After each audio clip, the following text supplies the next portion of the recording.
మహబూబ్నగర్ సంబంధించి local body MLC election జరిగితే అక్కడ భారతీయ జనతా పార్టీ పోటీ చేయలేదు. డికేఆర్ నగర్ 2019లో ఎంపీగా పోటీ చేశారు. అక్కడ డికేఆర్ నగర్ సెకండ్ వచ్చారు. అదే కాకుండా చాలా మున్సిపాలిటీలో కావచ్చు ఎంపీటీసీలు కౌన్సిలర్ గెలిచినటువంటి పరిస్థితి. అక్కడ భారతీయ జనతా పార్టీ పోటీ చేసి ఉంటే సునాయక సంఘంగా మేము కాంగ్రెస్ పార్టీ గెలిచేవాళ్ళం. 1439 ఓట్లు ఉంటే 1437 పోలు అయినాయి. బీఆర్ఎస్కి 763, కాంగ్రెస్ పార్టీకి 652 వచ్చినాయి. అదే భారతీయ జనతా పార్టీ పోటీ చేసి ఉంటే కాంగ్రెస్ పార్టీ గెలిచేది. మొన్న ఆ కరీంనగర్ గ్రాడ్యుయేట్ సంబంధించి బీఆర్ఎస్ పార్టీ పోటీ చేసి ఉంటే మేము సునాయాసంగా గెలిచేవాళ్ళం. అక్కడ బీఆర్ఎస్ పార్టీకి మహబూబ్నగర్లో భారతీయ జనతా పార్టీ సహకరించింది కాబట్టి ఇక్కడ Bharatiya Janata party BRS party సహకరిస్తూ ఉంది. ఇక్కడ లోపాయికర్ ఒప్పందంలో భాగంగా భారతీయ జనతా పార్టీ సహకరించే ప్రయత్నంలో భాగంగా ఎంఐఎం పార్టీ అసలు ఓట్లు వేయొద్దు బాయ్కాట్ చేయమని కేటీఆర్ గారు చెప్తున్నారు. ఏ పార్టీ కూడా ఓటు వేయొద్దని చెప్తున్నారు.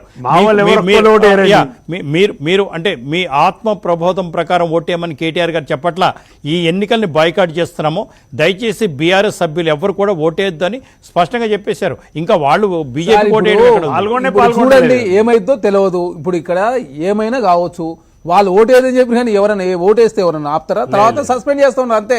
మీరు సస్పెండ్ చేస్తారని చెప్పారు. అదే కాకుండా ఇక్కడ appeasement politics Bharatiya Janata party చేస్తా ఉంది మొదటి నుంచి.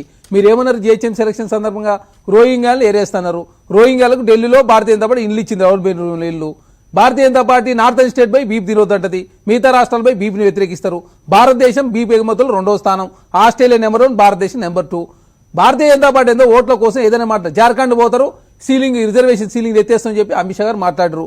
అదే దేశంలో అన్ని పార్టీల సంబంధించి హేమంత్ సోరెన్ మీద జీబీఐ కేసు, అది మమతా బెనర్జీ గారి మీద అవుతుంది, కేజ్రీవాల్ గారి మీద. మరి ఎందుకు ఎంఐఎం అధినేత అసౌద్దీన్ ఓవైసీ మీద ఎందుకు కేసు కాదు? మరి మీరు భారతీయ జనతా పార్టీ మీరు లోపాయక ఎంఐఎం భారతీయ జనతా లోపాయక ఒప్పందం చేసుకున్నారు.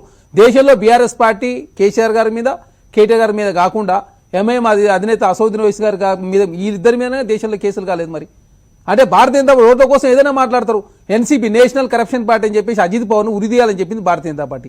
70,000 కోట్ల కుంభకోణం అట్లాంటి వ్యక్తిని తీసుకొచ్చి మీరు ఆర్థిక శాఖ ఇచ్చారు కదా. భారతీయ జనతా పార్టీ ఓట్ల కోసం ఏదైనా చేస్తే చాలా స్పష్టం.